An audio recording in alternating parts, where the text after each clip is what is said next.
শেখ, হুম। আমি আমেরিকার মিশিগান থেকে বলছি। বলেন। আমার যখন আমি অনেক পাপের সাথে জড়িত ছিলাম, হারামের সাথে জড়িত ছিলাম, আল্লাহর প্রতি অগাধ বিশ্বাস ভরসা বা কোনো আমল করলে শান্তি লাগতো অন্তরে। এখন অনেক আমল করি শায়েখ। আমার বয়স 21 বছর, আমি দাঁড়িয়ে রাখছি অনেক আগে থেকেই। নামাজ পড়ি, দৈনিক কোরআন তেলাওয়াত করি, কিন্তু আমি অন্তরের মধ্যে প্রশান্তি পাই না। আর মনে হইতেছে আমি ইসলাম থেকে দিন দিন সরে যাইতেছি। কোনো অনুতপ্ত লাগে না।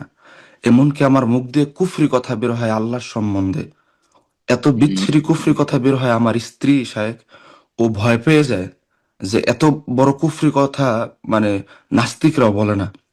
আর আমি যখন তওবা করি শায়েখ, আমি 2 দিন ভালো থাকি, অনেক শক্ত করে তওবা করি, কিন্তু একটা পাপ করলে আমার এরকম পরিস্থিতি হয় যে আমি আত্মহত্যা করতে চাইতেছি। গতকালকে রাত্রেও হুম। আমার এরকম হয়েছে শায়েখ যে আমি আত্মহত্যা করতে চাইতেছি। আমার এত, মানে আমার মাথা ভার হয়ে থাকে। মানে হয় যে কি যেন কথা বলে সব সময়। আর আমার আমার লাগে যে আল্লাহ আমার কখনোই ক্ষমা করবে না। আমি আমি ভ্রান্ত হয়ে যাব। আমি আমি জাহান নামে যাব। আমি, মানে আমার যত কুধারণা আছে ইসলাম নিয়ে, আল্লাহর নিয়ে, সব আমার মাথায় আসে। আমি এত হতাশ থাকি, আমার জীবনে আমি এত হতাশ মানুষ কারো দেখিনি। আর আমি কল্পনাও করি না যে আমি এত হতাশ থাকবো শায়েখ। আমি এই পরিস্থিতি থেকে বাঁচতে চাইতেছি শায়েখ। আমার কোনো আম, অনুতপ্ত কাজ করে না। আমি যখন পাপ করি আমার ভয় লাগে। আমার মনে হয় আমার ভিতরে অনুতপ্ত কাজ করে না কেন, এটার কারণে আমি আরো আরো ডিপ্রেসড হয়ে যাই। আরো ইয়া হয়ে যায় যে আমি, আল্লাহ তো আমার সংক্ষেপে ক্ষমা সংক্ষেপে করবে না। প্রশ্ন সংক্ষেপে। দুঃখিত। তো এই ক্ষেত্রে আমার করণীয় কি সাহেব? বিসমিল্লাহ রহমান রহিম, আলহামদুলিল্লাহ, ওয়াসসালাতু ওয়াসসালামু আলা রাসূলিল্লাহ। প্রথম কথা, আপনার প্রশ্নের সার সংক্ষেপ হচ্ছে যে আপনার একটা জীবন ছিল, অন্ধকার জীবন, পাপের জীবন। তখন মনে হচ্ছে আপনি শান্তি পেতেন, এরকম মনে হচ্ছে এখন হেদায়েত হওয়ার পরে। এখন আমল করছেন, তারপরে আপনি যেন শান্তি পাচ্ছেন না। আর তারপরে আপনার অনেক উদাহরণ আসছে, অনেক ওয়াসওয়াসা আসছে, খারাপ কথা মনে আসছে। আর তারপরে মনে হচ্ছে যে আমি এমন পাপী হয়েছি, আল্লাহ মাফ করবেন না। এটা হচ্ছে। তার মধ্যে আপনি বললেন যে আমি এখন 2 দিন তওবা করি, তারপরে পাপের দিকে ফিরে আসি। তাহলে কোথা থেকে আপনি, তাহলে প্রশ্ন করছি আপনাকে যে আপনি পাপ থেকে মুক্ত হইলেন কোথায়? তাহলে তওবা করলেন কোথা থেকে? তাহলে আপনি বলছেন যে একসময় আমল করতাম না, এখন করছি। তা আমল করছি করছি মানে এই তো নয় যে কিছু সুন্নাত আমল করছি, কিছু কোরআন তেলাওয়াত করছি, কিছু জিকির আজকার করছি। ইসলামে যে শাখা প্রশাখা ডালপালা রয়েছে কিছু, আর গাছে যেমন পাতা টাতা থাকে সেগুলি আছে, কিন্তু শিকড় নেই। এমন গাছ আমার ইসলামের যে যার শিকড় নেই, যার কাণ্ড নেই, যার ডাল নেই, কিন্তু তাতে ডাল ফাংড়ি আছে আর কিছু পাতা আছে। এমন হয়? এমন গাছ পৃথিবীতে আছে যে শিকড়বিহীন, কাণ্ডবিহীন, ডালবিহীন, কিন্তু ছোটখাটো আপনার ডালপালা আছে, ডাল ফাংড়ি আছে, আর আপনার পাতা আছে। এটা যেমন হয় না, তেমনি আপনার সংশোধন, আপনার ইসলামী জীবন এমনটা হয় না যে কিছু আমল করেছেন ওতে আপনি ভালো মানুষ হয়ে গেছেন বা ভালোর দিকে ফিরে এসেছেন। প্রথম কথা, যে আপনি যদি সত্যি ভালো হন, তাহলে আপনাকে পাপ মুক্ত হইতে হবে, কাবিরা মুক্ত হইতে হবে। আল্লাহ কোরআনে কারিমে ইরশাদ করেছেন, ইন তাজতানিবু কাবাইরা মা তুনহাউনা আনহু, তোমরা যদি বেঁচে থাকো ওই সব কাবিরা বড় গুনাহ থেকে, যেগুলি থেকে তোমাদেরকে বারণ করা হয়েছে, নিষেধ করা হয়েছে, নোকাফের আনকুম সাইয়্যা, তাহলে তোমাদের ছোটখাটো গুনাহগুলিকে আমি মোচন করে দেবো। অনুদখিলকুম মুদখালান কারীমা, এবং তোমাদেরকে সম্মানজনক স্থানে প্রবেশ করাবো, জান্নাত দেব। তাহলে প্রথম শর্ত কোরআন বলছে যে কাবিরা থেকে বেঁচে থাকতে হবে। রাসূলুল্লাহ সাল্লাল্লাহু আলাইহি ওয়াসাল্লাম হাদিস, as-সালাওয়াতুল খামসু, ইতিবাচক যেমন তেমন নেতিবাচক রয়েছে হাদিস। 5 ওয়াক্ত সালাত দৈনিক পড়তে হবে, এটা নেক আমল। ওয়াল জুমাতু ইলাল জুমআহ, এবং প্রতিটি জুমা পড়তে হবে। শুধু জুমা পড়া মুসলিম হইলে হবে না, যে একসময় জুমা পড়তাম না এখন জুমা পড়ছি, ভালো হয়ে গেছে না? মোটে ভালো হয়নি। আপনি খেয়াল খুশি 5 ওয়াক্তের মধ্যে 4 ওয়াক্ত পড়েছেন, ফজর পড়ছেন না, ভালো হননি আপনি। আপনি শয়তানকে সুযোগ দিয়ে রেখেছেন এখন। তাহলে 5 ওয়াক্ত পড়তে হবে, সালাতুল খামস। জুমা পড়তে হবে, রমজান এল রমাদান, প্রতিটি রমজানের হক আদায় করতে হবে।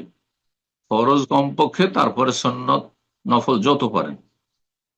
মুকাফফিরাতুন লিমা বাইনাহুন্না, এইভাবে যদি আপনার ইসলামের কোর্স আপনি ফলো করেন, আমল করেন, 5 ওয়াক্ত সালাত, জুমা আর রমজান, তাহলে এর মাঝের গুনাহগুলি মোচনকারী হয়ে যাবে এই নেক আমলগুলি। এজাজতনি বাতিল কাবায়ের শর্ত হচ্ছে কাবিরা থেকে বেঁচে থাকতে হবে। কাবিরা থেকে বেঁচে থাকতে হবে নেগেটিভ, নেতিবাচক বড় গুনাহ যা আপনার জীবন, জেনা, মদ, হ্যাঁ, আপনার অবাধ মেলামেশা, অশ্লীলতা, আর তারপর হারাম খাওয়া, সুদ, ঘুষ, বেমানি, আত্মসাৎ, হারাম রেজিক, হারাম ইনকাম, এগুলো জান্নাত। এজাজতনি বাতিল কাবায়ের। আপনার প্রশ্নের আরেকটি দিক বলো গুরুত্বপূর্ণ, সেটি হচ্ছে এটা বাস্তব কথা, মনে রাখবেন এই কথাটি সবাই। মানুষ যখন পাপের জীবন যাপন করে তারপর সেখান থেকে যখন ফিরে আসে, তখন শয়তান খুব কষ্ট পায় যে শিকারী শিকার করার পরেও হাতছাড়া হয়ে গেল। যেমন যারা মাছ ধরেন, হ্যাঁ, মাছ মাছ মারতে যান বা মাছ শিকার করতে যান, মাছ পাননি সেটা আলাদা কথা, কিন্তু বড় একটা মাছ পেয়ে গেলেন আর তারপর ওপরে উঠিয়ে নিয়ে রেখেছেন আপনি, আর তারপর লাফ দিকে পানিতে পড়ে গেল, অথবা ধরার পরে ছুটে গেল, কত আক্ষেপ হবে। ঠিক ওই রকমই যিনি শয়তান, যাদেরকে স্বীকার করে নিয়েছে জাহান্নামের জন্য, জাহান্নামের সঙ্গী বানিয়ে ফেলেছে যিনি শয়তান, এগুলি যদি ফিরে চলে আসে তখন আপ্রাণ চেষ্টা করে এই জিন শয়তানগুলি আবার এদেরকে, চলো যেই পাপগুলি থেকে তোমার ফিরে আসলে সেই পাপে যদি নাও নিতে পারি, এর চাইতে অন্য পাপে, আরো বড় পাপে নিয়ে যাবো। হয়তো আমলের পাপ ছিল, মদ খেত উদাহরণস্বরূপ, জেনা ব্যবসায় লিপ্ত ছিল, অথবা সুদ খেত, ঘুষ খেত, হারাম রোজগার করত, এগুলোতে ফিরে চলে এসছে, বেনামাজি ছিল নামাজি হয়ে গেছে। তখন এর চেয়ে বড় পাপ হচ্ছে শিরকের পাপ, কুফরি পাপ, আল্লাহ সম্পর্কে নিরাশ, আল্লাহর রহমত থেকে নিরাশ হয়ে যাওয়া, হতাশা, আমি এত বড় অপরাধী, আল্লাহকে আমাকে মাফ করবেন, বিভিন্ন রকম ওয়াসওয়াসা দেওয়া, ওয়াসওয়াসা, যাতে অশান্তিতে থাকে, আর যখন অশান্তি হবে তখন আবার ফিরে চলে আসবে পাপের দিকে। এর জন্য যথাসাধ্য চেষ্টা করতে থাকে। যেমন শয়তান মোজাহাদা করে আপনাকে, তার বিরুদ্ধে আপনাকে মোজাহাদা করতে হবে। ওয়াজাহিদহুম বিহি জিহাদান কাবীরা, বড় সর্বাত্মক প্রচেষ্টা মোজাহাদা করা। ওয়াল্লাযীনা জাহাদু ফিনা, আল্লাহ বলছেন আমার পথে যারা মোজাহাদা করবে, নফসের বিরুদ্ধে জিহাদ, মন চাইছে পাপ করতে, হ্যাঁ, মনে মেলা খারাপ কথা আসছে, মনে মেলা ওয়াসওয়াসা আসছে, আপনি তার বিরুদ্ধে লড়াই করেন। ওয়াল্লাযীনা জাহাদু লানাহদিয়ান্নাহুম সুবুলানা, এই মুজাহাদা যদি আপনি কন্টিনিউ করেন তাহলে অবশ্যই আল্লাহ বলছেন আমি তাকে আমার রাস্তা দেখাবো, জান্নাতের রাস্তা দেখাবো, হেদায়েতের রাস্তা দেখাবো, ইসলামের ওপর প্রতিষ্ঠিত থাকা ইস্তেকামার রাস্তা দেখাবো, অবিচল থাকতে পারবে। কিছুদিন আপনাকে জ্বালা যন্ত্রণা করবে শয়তান, তারপরে যখন দেখবে যে না পারলাম না, একে এক গর্ত থেকে উঠে চলে এসছে পাপ থেকে, আর এক গর্তে ফেলতে পারলাম না, তখন নিরাশ হয়ে ছেড়ে দিয়ে অন্য শিকারীর পিছনে লেগে যাবে, অন্যকে শিকার করার চেষ্টা করবে। এই সময়টা আপনার জন্য জটিল সময়। আপনাকে এই সময় মুজাহাদা করতে হবে কিসের মাধ্যমে? এলমের মাধ্যমে, দিনের জ্ঞান অর্জন করতে হবে। ওই 2-4-5 মিনিটের ক্লিপ শুনলে হবে না। আজকাল অধিকাংশ মুসলিমের অবস্থা, 1 ঘন্টার লেকচার শুনবেন না আপনি, 2-4-5 মিনিট শুনে বাস সরিয়ে দিলেন। একটা ইসলামিক বই পুস্তক পড়বেন না, প্রতিদিন আপনি আপনার কোর্সে রাখছেন ইসলামিক বই পুস্তক পড়া, কোরআন হাদিস পড়া, তাফসীর পড়ছেন না, রাখতে হবে না উপকারী জ্ঞান অর্জন করার মাধ্যমে। কারণ এলমের মাধ্যমে আপনি শয়তানের বিরুদ্ধে জিহাদ করতে পারবেন, যে আপনাকে সংশয়ের পাপে লিপ্ত করতে পারবে না। সংশয়ের পাপ হচ্ছে এই যে অস্পশা, আল্লাহ আমাকে মাফ করবেন না, এত বড় আমি অপরাধী, এই হয়েছে সেই হয়েছে, আমি আত্মহত্যা করে দেবো, বাঁচবো না, আমি সর্বনাশ। এর বিরুদ্ধে যদি আপনার লড়াই করতে হয়, যে শয়তান এগুলো দিচ্ছে আপনার দেমাগে, তাহলে আপনাকে উপকারী জ্ঞান অর্জন করতে হবে। আর শাহওয়াতের যে রোগ রয়েছে, শাহওয়াতের মাধ্যমে যে জাহান্নামে নিতে চাই জিন শয়তান আপনাকে আমাকে, বিভিন্ন রকমের কুপ্রবৃত্তি সংক্রান্ত রোগ, মনের কামনা বাসনা পূরণ করার রোগ, সেগুলি থেকে বাঁচার জন্য তাকওয়া লাগবে। এলম এবং নেক আমল, আমল সালেহ, তাকওয়া, আল্লাহ বিরুদ্ধে, আল্লাহর ভয় ভীতির সাথে ভালো আমল বাড়ানো।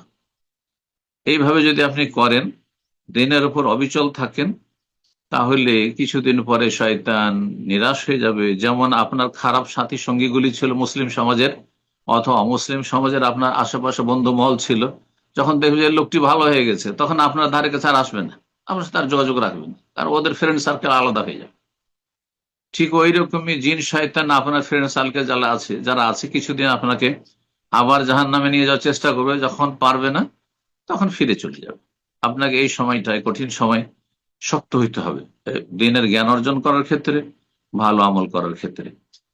কিন্তু যারা ছোট থেকেই ভালো আমলে আছেন ওদের ক্ষেত্রে শয়তান নিরাশ মোটামুটি হয়ে গেছে, যদিও চেষ্টা করতে থাকে, কিন্তু অত আশা নেই তাদের যে এদেরকে খারাপ করতে পারবে, কারণ এদের ভিত মজবুত আছে ছোট থেকে, প্রতিপালন ভালো হয়েছে, ওই 7 বছর 10 বছর থেকে মা বাবা ইমানি ইসলামের তরবিয়ত করেছে, সুতরাং এদের ক্ষেত্রে শয়তান অত আশা করতে পারে না। যেখানে আশা নেই, ফলাফল নাই, সেখানে মেহনত নেই। এটা হচ্ছে মানুষের স্বভাব, এটা হচ্ছে জিন শয়তানের স্বভাব। আশা করি বুঝতে পেরেছেন। আল্লাহ আপনাকে দিনের উপর সাবিত রাখুন। তারপরে আরেকটি নসিহা করব, সেটা হচ্ছে শয়তানের অনিষ্ট থেকে আল্লাহর কাছে আশ্রয় কামনা করবেন। ইস্তেআজা, ইস্তেআজা, আল্লাহর কাছে পানাহ চাওয়া, আশ্রয় কামনা করা, আল্লাহর শরণ নেওয়া, এটি গুরুত্বপূর্ণ ইবাদত। আউযু বিল্লাহি মিনাশ শাইতানির রাজিম, আউযু বিল্লাহি সামিউল আলিম মিনাশ শাইতানির মিন হামজিহি ওয়া নাফখিহি ওয়া নাফসিহি। গুরুত্বপূর্ণ ইবাদত ইস্তেআজা। ইস্তেআজা হচ্ছে আল্লাহর কাছে সাহায্য চাওয়া আশ্রয় গ্রহণের মাধ্যমে। আল্লাহ তুমি আমাকে রক্ষা করো, না হলে শয়তান আমাকে জাহান্নামে নিয়ে চলে যাবে। বেশি বেশি আউযু বিল্লাহ পাঠ করবেন এবং আল্লাহর কাছে দোয়া করতে থাকবেন অটলতার জন্য। আল্লাহ মুকাল্লিবাল কুলুব সাব্বিত কলবি আলা দীনিক। নবী সাল্লাল্লাহু আলাইহি ওয়াসাল্লাম খুব বেশি বেশি দোয়া পড়তেন। সুতরাং আপনি দোয়ার মাধ্যমে, জিকির আজকারের মাধ্যমে, নেক আমলের মাধ্যমে, দিনের জ্ঞান অর্জন করার মাধ্যমে, আর নফসের বিরুদ্ধে, নফসে আম্মারা ও প্রবৃত্তির বিরুদ্ধে আপনার মুজাহাদ সর্বাত্মক প্রচেষ্টার মাধ্যমে আপনি আপনার পথ অবিচল থাকুন। শয়তান নিরাশ হয়ে যাবে আর কখনো আপনার ক্ষেত্রে সফল হবে না। বারাকাল্লাহ ফিক।